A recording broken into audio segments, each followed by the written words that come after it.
Welcome back, everybody.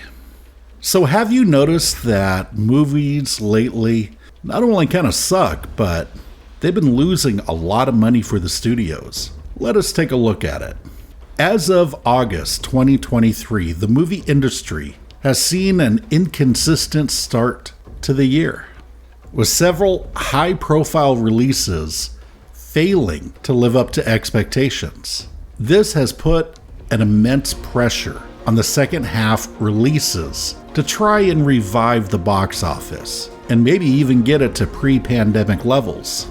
By the way, if you enjoy this kind of content, please give me a like and a sub, but only if you want to. I'd like it though. According to data from ComScore, the domestic box office has seen a 20% increase in ticket sales compared to 2022, reaching $4.46 billion through June 30th. However, it is still lagging behind the benchmark of 2019, the time before the pandemic. Additionally, ticket sales are down 21% from 4 years ago, indicating that the box office health is not as robust as it could be.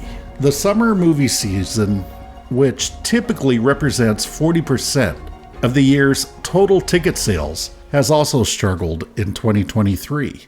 The box office through July 2nd has tallied $1.88 billion, 1.7% lower than the same period in 2022. High-budget films like Indiana Jones and the Dial of Destiny, DreamWorks' Teenage Kraken, The Flash, the live-action version of Little Mermaid, and Haunted Mansion have all been box office disappointments. For a little historical perspective, at least history of around 12 years ago, the idea of what's known as a tentpole movie leading the box office can be linked to one man.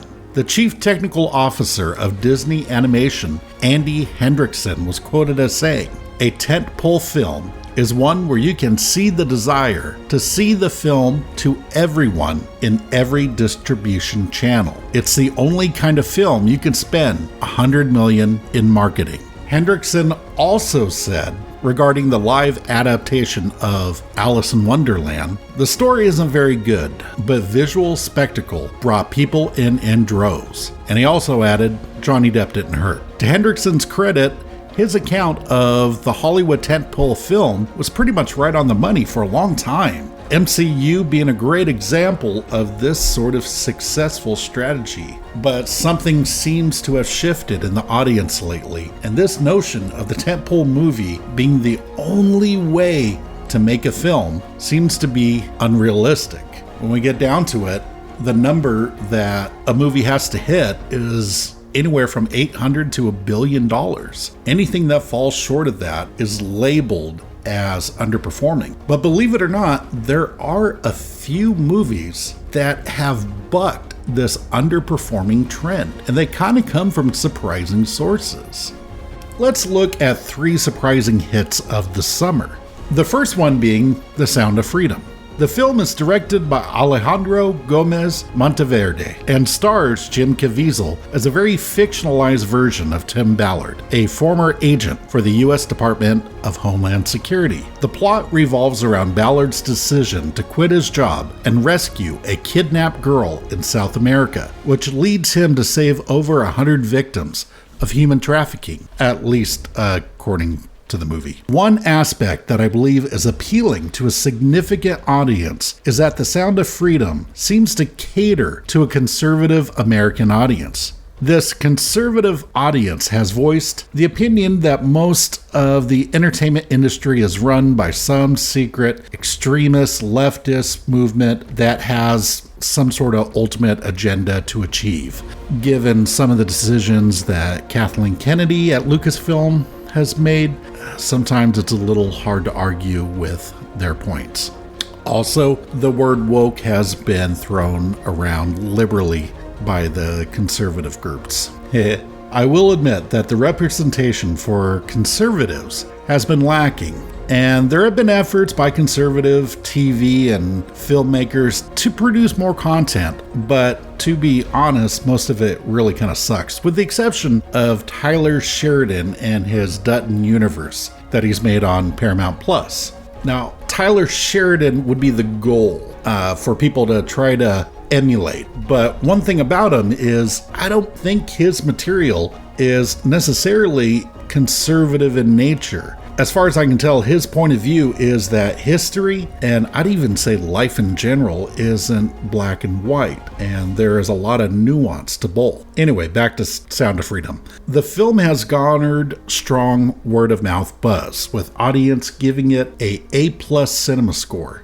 Now, mind you, this is from moviegoers that have seen the movie, so it isn't surprising that the audience would give it such a strong score. Not to say there isn't controversy surrounding this film. Everything from kind of phony ticket sales to some QAnon mentions by Caviezel, and then a whole host of things that have happened beyond the scenes. But that still doesn't take away from the fact that it had a relatively small budget and performed well.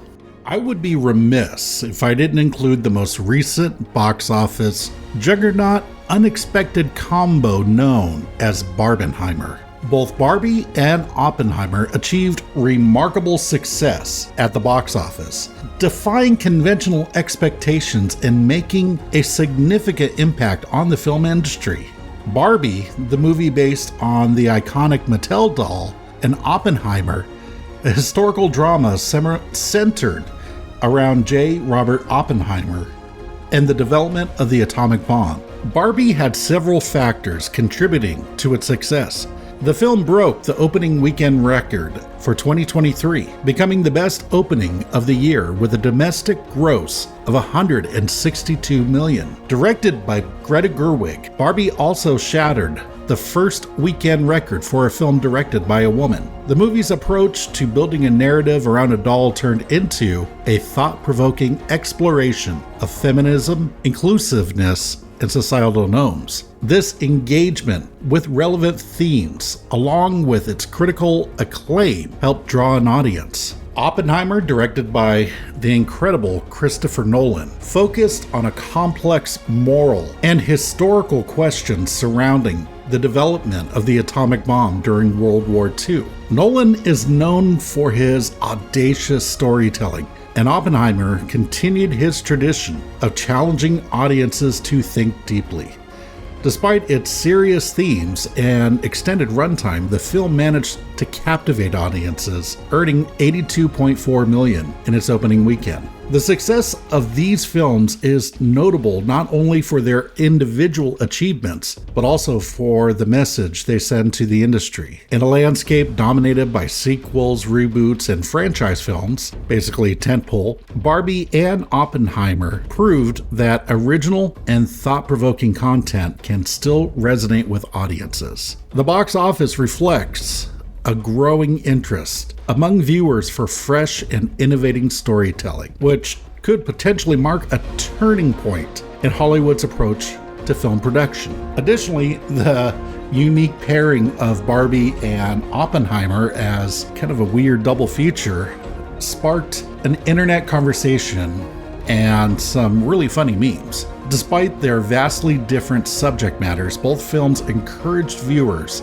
to engage intellectually and emotionally, challenging the notion that summer blockbusters should solely focus on visual spectacle. So what do these three movies have in common? Well, quite frankly, they have something to say. The Sound of Freedom sheds light on the growing problem of human trafficking, and also it offers contents for moviegoers that hold more conservative beliefs. Barbie is a commentary on consumerism, patriarchy, perfectionism, feminism, and quite a few other isms. It also gives a lot of laughs and great performances by the principal and supporting actors. Oppenheimer is a look at the mind of the man who invented the world's most powerful tools of distraction. It's also shot on 70mm IMAX film stock, which is very unusual for cinema these days. In the case of the last two movies, their directors are quite unique and have their own visual style and opinions on what they want their film to be. Luckily for both, the studio didn't seem to interfere with what they wanted to achieve. Perhaps the answer is let the creatives be creatives and less meddling by the studios. But of course, these are just my opinions, and I would love to hear yours. Feel free to express yourself in the comments section, and as always, fare thee well, my friends, and take care. Cue the music.